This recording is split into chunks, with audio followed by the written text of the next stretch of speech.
Tabel distribusi frekuensi. Setelah melakukan kegiatan ini, kamu diharapkan mampu menjelaskan unsur-unsur tabel distribusi frekuensi dan membuat tabel distribusi frekuensi.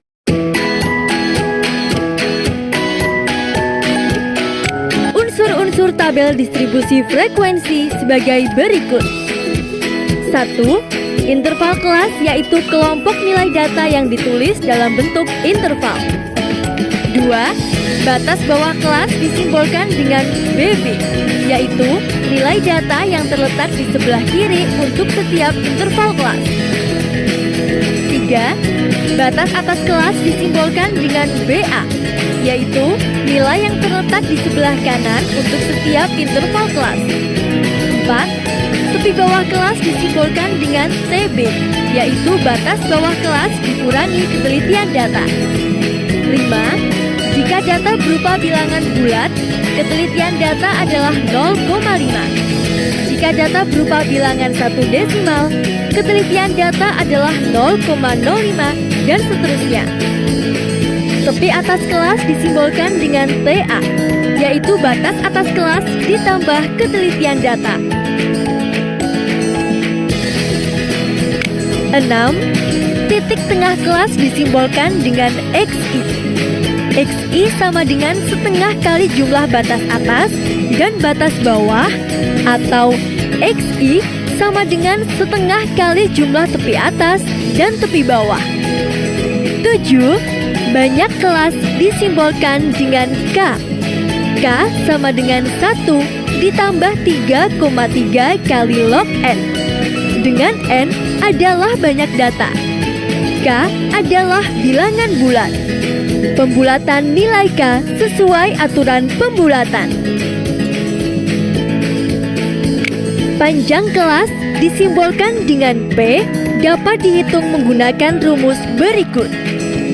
P sama dengan tepi atas dikurangi tepi bawah, atau P sama dengan batas atas dikurangi batas bawah plus 1, atau P sama dengan XI plus 1 XI, dengan XI merupakan titik tengah interval kelas, atau P sama dengan R dibagi K jika menyusun tabel distribusi frekuensi. R adalah jangkauan atau range, yaitu hasil pengurangan nilai data terbesar oleh nilai data terkecil. Langkah-langkah membuat tabel distribusi frekuensi. Langkah pertama, mengurutkan nilai data dari yang terkecil. Langkah kedua, menentukan jangkauan atau range data. Jangkauan sama dengan nilai data terbesar dikurangi nilai data terkecil. Langkah ketiga, menentukan banyak kelas. Langkah keempat, menentukan panjang kelas menggunakan rumus P sama dengan R dibagi K. Agar semua nilai data tercakup dalam tabel distribusi frekuensi, hasil pembagian R dan K dibulatkan ke atas.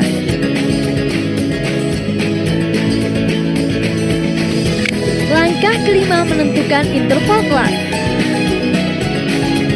Batas bawah interval kelas pertama sama dengan nilai data terkecil. Batas atas interval kelas KI atau BAI sama dengan batas bawah interval kelas KI plus P min 1. Batas bawah interval kelas KI atau BBI sama dengan batas atas interval kelas KI min 1 plus 1. Interval kelas terbentuk adalah BBB sampai BAI dengan I sama dengan 1, 2, 3, 4 sampai K.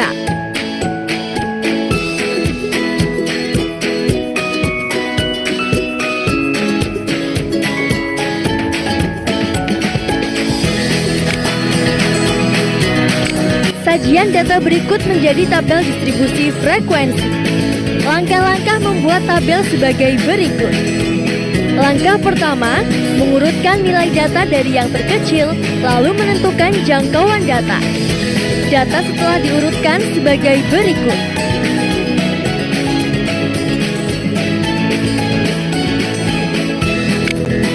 Langkah kedua, menentukan jangkauan data.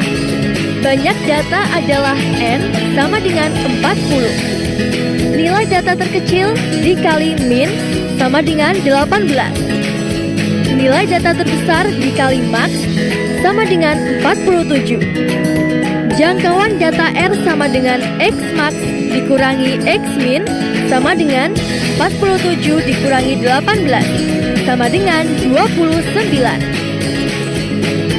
Langkah ketiga, menentukan banyak kelas.